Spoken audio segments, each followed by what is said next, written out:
kan proses penyatuan diri Anda ke Allah.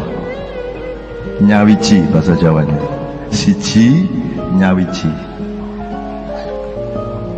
tuwahidu nafsaka ilallah, engkau menyatukan dirimu kepada Allah. Caranya menyatukan adalah mentaati semua yang dia tentukan, termasuk hukum alam.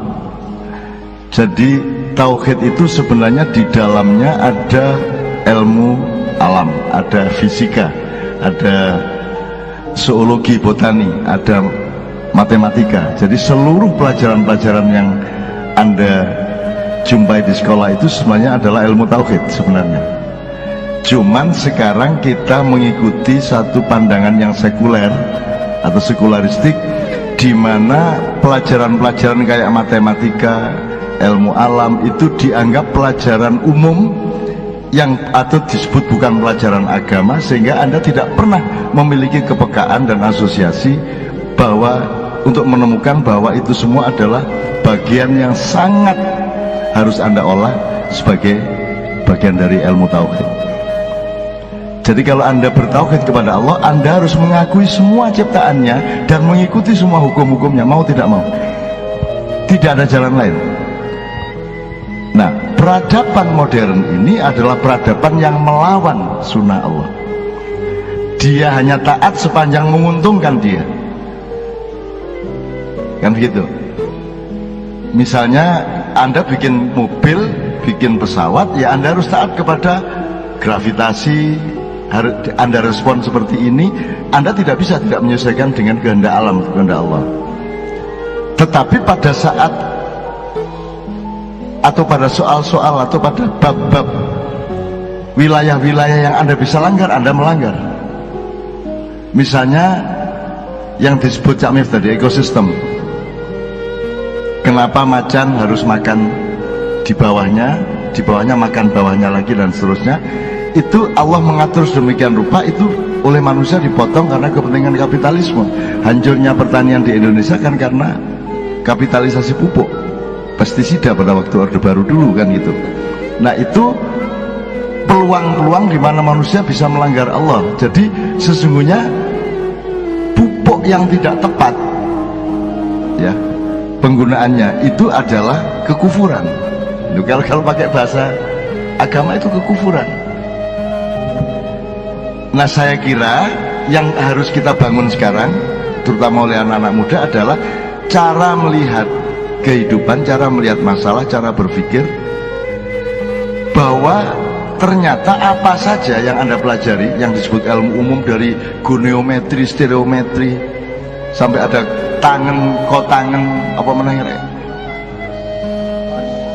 kosinus dan seterusnya, itu semua adalah bagian dari ketaatan manusia kepada Allah. Begitu dia melanggar, dia pasti hancur. Nah, peradaban manusia modern ini sekian puluh % merupakan kekufuran kepada Allah. Misalnya tidak mau kerjasama dengan alam, tidak mau taat kepada hukum-hukum Allah, itu berarti kekufuran. Dan tidak ada jalan, tidak ada akibat bagi setiap kekufuran kecuali kehancuran. Apa itu, Rek? Itu termasuk tauhid ya. Soalnya tahu kudu digoreng, gitu. Karena ada hukum Allah itu begini, terus akhirnya diciptakanlah oleh kebudayaan dan teknologi wajan tok gak cukup, rek kudu nganggo sotel kan gitu kan. Masuk kon goreng ngene ya toh, kan gitu. Nah saya kira apa yang disebut Cak Mif ini, menurut saya kalau kurikulum nasional belum memakai dasar pikiran dan filosofi serta pengetahuan yang seperti itu, ya nggak usah ditagih lah. Wong Pak Noe ya gak iso. Wes saiki awakmu nggak dewe, memahami dewe. Gitu loh. Kan kita ini kan pelajaran modern kan memotong sejarah sampai akhirnya lahir HAM. Hak asasi manusia itu kan lahir dari anggapan bahwa manusia itu moro-moro ono ngono tok. Moro-moro ono, terus dia memiliki dirinya sendiri, terus menungso iso gawe anak kan gitu kan. terus menungso duwe hak. Padahal kalau Anda melihat konstitusi mengenai hak, atau dalam bahasa Inggris right, dalam bahasa Arab hakun, hak itu bukan hak seperti yang dipahami dalam bahasa Indonesia. Hakun itu adalah kebenaran sejati dari Allah Subhanahu wa taala. Jadi tidak ada hakun nas, yang ada itu hakullah. Jadi hak asasi manusia aslinya tidak ada, karena manusia itu hanya dipinjami. Jangankan dipinjami pohon, dirinya pun dipinjami oleh Allah. Rambutmu ya disili, kan begitu. Maka engkau memperlakukan tanganmu juga harus sesuai dengan kehendak yang bikin. Kata Caim tadi, tidak bisa tidak. Itu sebabnya kita wudhu, karena kita melakukan sejumlah kesalahan. Meripat kudune digawe ndelok apa, ojo ndelok apa kok langgar, terus digawe kesempatan wudhu. Erung kudune gawe ngambus apa kok gawe ngambus apa liyane sing gak cocok, akhirnya kon dikon wudhu. Begitu juga Anda sudah tahu dalam maknya ilmu wudhu adalah ilmu rohaniah, ilmu mental, ilmu moral, bukan ilmu fisik, meskipun maintenance-nya adalah fisik. Orang maknya sudah tahu itu semua sejak dulu kala, bahwa masih sing ngentut iku selitmu, tapi sing diwudhoni raimu lah gitu. Kan begitu? Karena masalahnya bukan fisik, masalahnya adalah akhlak dan martabat. Sebab nek kon ngentut sing izin duduk selitmu, sing izin raimu. Gak ono wong ngentut sing terus nutupi selit. Wong ngentut iku mesti nutupi rai. Mulane saiki nek gawe KTP mesti sing difoto duduk selit tapi rai. Mosok ngene gak ngerti arek-arek isa. Berabad-abad gak sing ngerti. Lah jelas ah. Mosok ono kantor kecamatan gawe KTP meleding kabeh, jejer terus difoto bokonge gak situ lah gak ono sih. Sing ono adalah wajah, karena wajah ini yang merupakan pusat wudhu, pusat pencerahan, pusat pembersihan, pusat pencahayaan. Wajah itu adalah ikonnya manusia, ikonnya khalifah. Dia adalah performa, main displaynya manusia. Disitulah letak dirimu, disitulah letak wajahmu. Maka Allah menyuruh kamu menaruh wajahmu di tempat yang paling bawah ketika sujud, bahkan lebih rendah daripada bokongmu. Lulak dasar Islam ini, dasar. Jadi pas sujud iki rada kudu guyu-guyu dedek tepak temen iki sujud iki bokongku ndek ndukur nek kudu nisara sing kan gitu. Mulane kan ngono-ngono iku ndek batinmu kok syukuri gitu loh.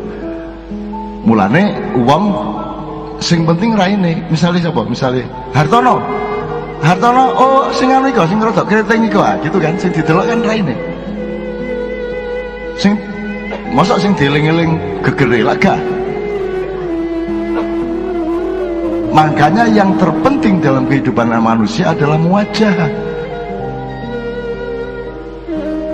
Muwajah itu bertatap muka, dan kita menghancurkan proses muwajah itu dengan satu teknologi yang membuat Anda bisa bertemu tanpa wajah, yaitu medsos. Kan itu kan?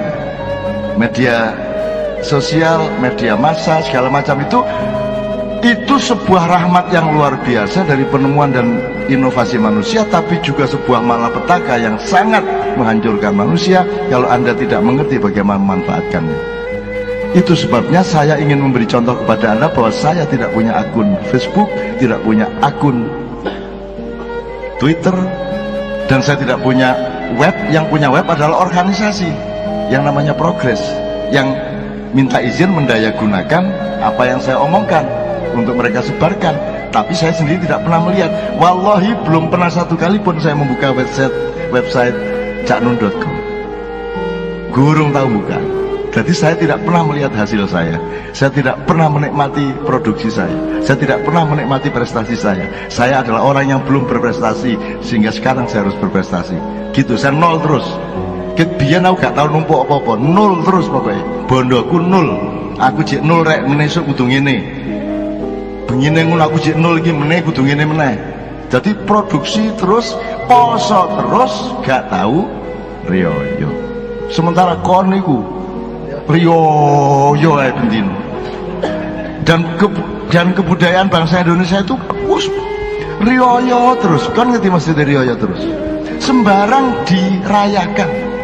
Ya toh? Di perayaan. Sembarang perayaan iku ana sing di dalan wong akeh. Mak Jogja macet iki 17-an saiki sik macet. Perayaan bendino, ana sing drum band, ana sing aku anak Islam bareng beratus-ratus. Ya ndak apa-apa. Nah, ada perayaan-perayaan yang agak software sifatnya. Apa didik ngono dilembagakan. Wong nek ngaji lagu Jawa ngono Islam Nusantara. Wis tak ngaji yo ngono lho. Sing penting tajwide gak salah ngono tok ae. Aja arek dijenengi. Bateke bategesan. Sing penting iso dibuka meneh dibungkus kertas koran wis dadi rokok meneh ngono lho sing penting. Jenenge gak penting, tapi kita kan sibuk sama nama, sibuk sama identitas. Maka Sabrang mengatakan, besok tolong tanyakan kepada Sabrang di Bambang Wetan, tolong jelaskan mengenai betapa manusia modern adalah budak dari identitas. Kenapa orang menjadi budak dari identitas? Karena dia gagal menemukan dirinya sendiri. Dia tidak pernah ketemu sama dirinya, maka dia berlindung di balik identitas. Sekjen NU, Ketua Tanfidiyah, Rois Am, menurut wali kota, semua orang aku Islam Nusantara, aku Islam liberal, aku Wahabi, aku Syiah, aku Sunni. Menurut kabeh, aku NU, aku Muhammadiyah. Tidak ada orang yang berani telanjang bulat dengan dirinya sendiri. Ya ojo terus kon gendel telanjang bulat. Iki bahasa rek, ojo terus kok terima dengan sejujur-jujurnya. Terus kok mulai muda. Tidak ada orang yang mencari dirinya sehingga dia tidak pernah menemukan dirinya dan dia tidak pernah tegak dengan dirinya sendiri. Dan elek-elek itu yang saya lakukan selama hidup. Ketika modernisasi awal-awal di tahun 70-an dulu mulai loh rek, mulai loh yang jenis development dimulai tahun 70-an awal kan gurung lahir. Dan semua orang mengatakan, bahkan tadi siang saya Jumatan di Masjid Syuhada itu masih seperti itu khotibnya, khotib elit itu. Ya kita masih tertinggal oleh luar negeri ngono lho. Ya sing tertinggal apa nih? Kene iki mek gak temenan mek ngono tok. Nek soal tertinggal gak tertinggal apa sing tertinggal? Ayo sebutan apa sih sing tertinggal? Mangan. Buadokane macam-macam koyo ngono akeh. Apa meneh wis? Handphone. Indonesia adalah pasar utama semua handphone. Dan launching pertama Apple pun di Indonesia. Dan sing paling pinter cracking, hacking ya arek kene. Cuman tidak punya pengusaha yang mendaya gunakan untuk tuh. Tapi pinter-pinter kabeh arek Indonesia. Jagoan kalau sing tertinggal, apa sing ketinggalan? Anggitmu di Korea iku misalnya di Korea, di Hongkong, oh TKW, TKI, aja merendahkan TKW, TKI. TKI kita di Korea itu gajinya termahal. Nomor 2 baru Vietnam, nomor 3 India, nomor 4 Filipina, ini sore Bangladesh, Kazakhstan, niku. Indonesia paling mahal. Seandainya mereka penduduk Korea, warga negara mereka pasti jadi bos-bos di sana. Kamu pikir mereka goblok-goblok? Mereka penemu-penemu. Sing menemukan teknologi LTE, 4G, sopo itu? Arek-arek kene kabeh iki arek Kediri, arek kuno-kuno iku. Arek Kediri kuwi gak salah. Jangan remehkan mereka, nggetmu Samsung gaenane sapa? Sing nyambut gawe arek-arek. Bahkan arek-arek Indonesia itu bekerja di luar negeri tidak ada hubungannya sama studinya. Ya apa? Fakultas Usuluddin jago teknologi arek Indonesia. Padahal kuliah IAIN. Tapi jago teknologi. Arek Indonesia itu kok cuk ana apa-apa diutak-utek iso. Ngono wong Indonesia. Nggih ta mboten? Wong rabi gurung duwe bondo apa-apa wani diutak-utek dadi.